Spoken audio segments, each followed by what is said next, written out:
Bonsoir Didier Long. Bonsoir. Merci d'avoir accepté notre invitation sur l'antenne de BFM d'ici. On attaque notre rentrée avec vous. Vous êtes le président de l'UDE 04, c'est l'Union des entreprises dans les Oui. Alpes de Haute-Provence. Ma première question, elle est très simple. Dans les prochains jours, devront être vaccinés les salariés qui sont dans des entreprises soumises au pass sanitaire. Est-ce que vous pensez en tant qu'entrepreneur et en tant que président de l'UDE qu'il faut généraliser cette obligation à la vaccination pour tous les salariés? Non, je ne serai pas aussi dur que ça. C'est-à-dire qu'il faut laisser la responsabilité à chacun et respecter le choix de chacun. Maintenant, ça va être quand même une problématique à gérer pour les entrepreneurs parce que vis-à-vis de leurs salariés, il va falloir prendre des décisions. Pour ceux qui ne vont pas avoir le premier vaccin, je rappelle qu'il va falloir les convoquer pour leur rappeler les obligations. Et après quoi, s'ils continuent à ne pas vouloir se faire vacciner, ben, on aura les entrepreneurs auront la possibilité de suspendre leur rémunération.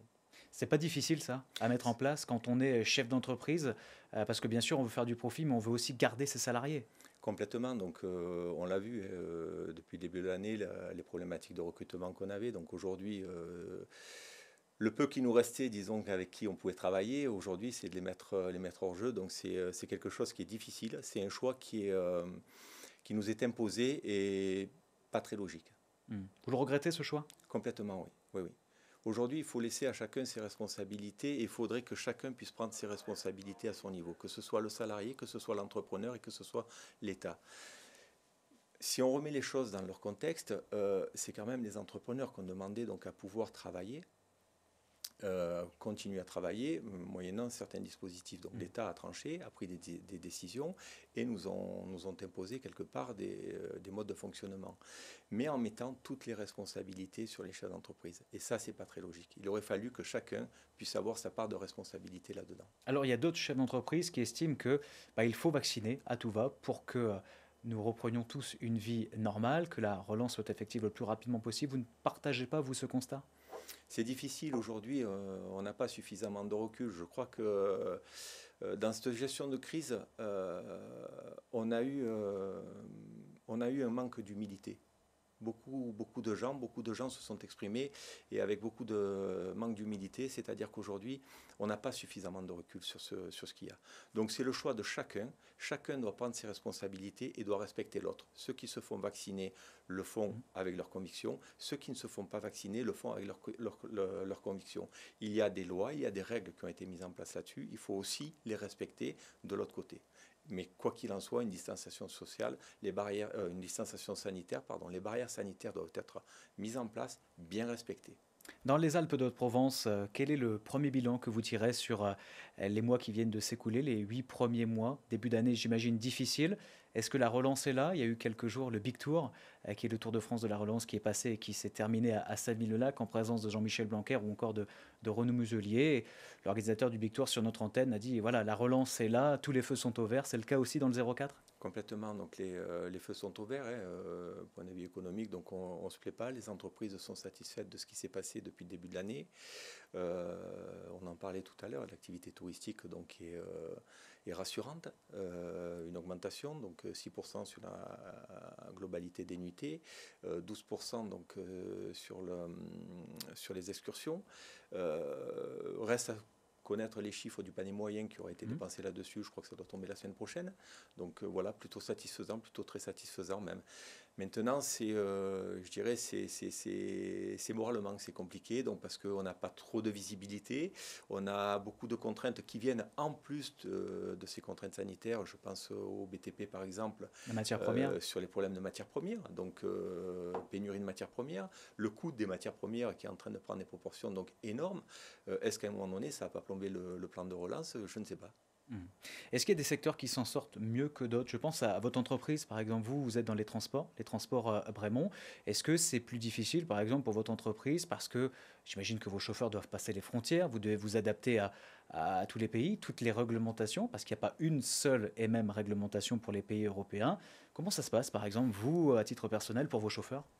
Ça se passe relativement bien, c'est-à-dire qu'on a eu l'Europe, c'est quand même a eu un raisonnement donc, global là-dessus sur la traversée donc des conducteurs. Donc on n'a pas eu de contraintes particulières qui ont été mises en place sur nos métiers. Après, bon, oui, il y a eu l'activité a été soutenue et on l'a vu de toute façon. Cette crise a quand même n'a pas été sans conséquence sur le mode de consommation. Il faut le dire aussi. Notre mode de consommation a évolué, on est parti sur du e-commerce, même si on s'est rapproché d'un côté sur le commerce de proximité, je pense sur toute la production locale. Certains produits donc se passent par e-commerce et là aujourd'hui tout passe par le transport. Donc, ça crée des flux supplémentaires, une augmentation assez conséquente avec la problématique de recrutement qui va avec.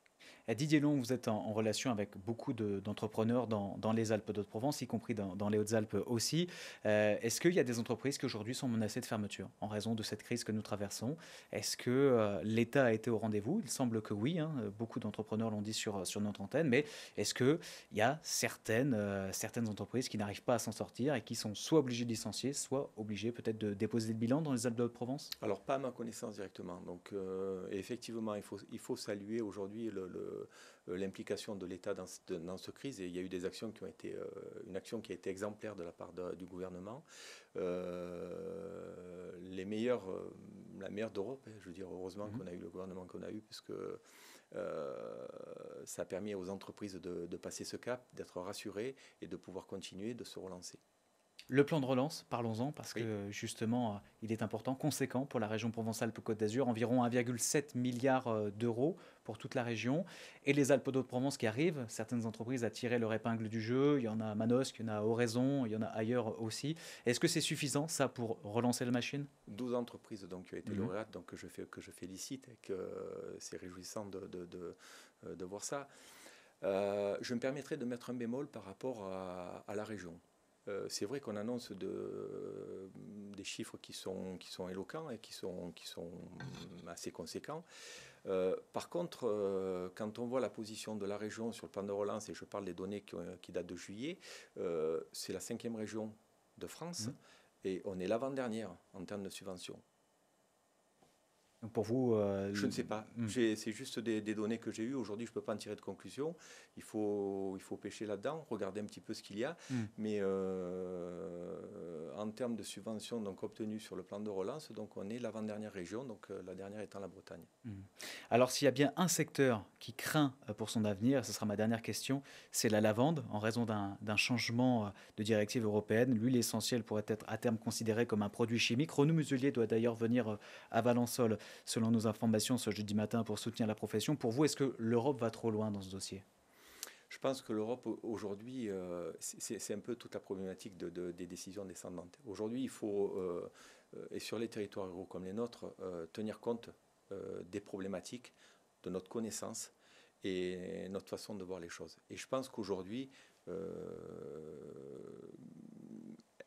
l'Europe doit s'appuyer sur ce qui est dit, sur ce qu'on passe et sur ce qu'on voit. Avant toute chose. Avant toute chose. Merci beaucoup Didier Long d'avoir été notre invité ce soir. Merci à vous.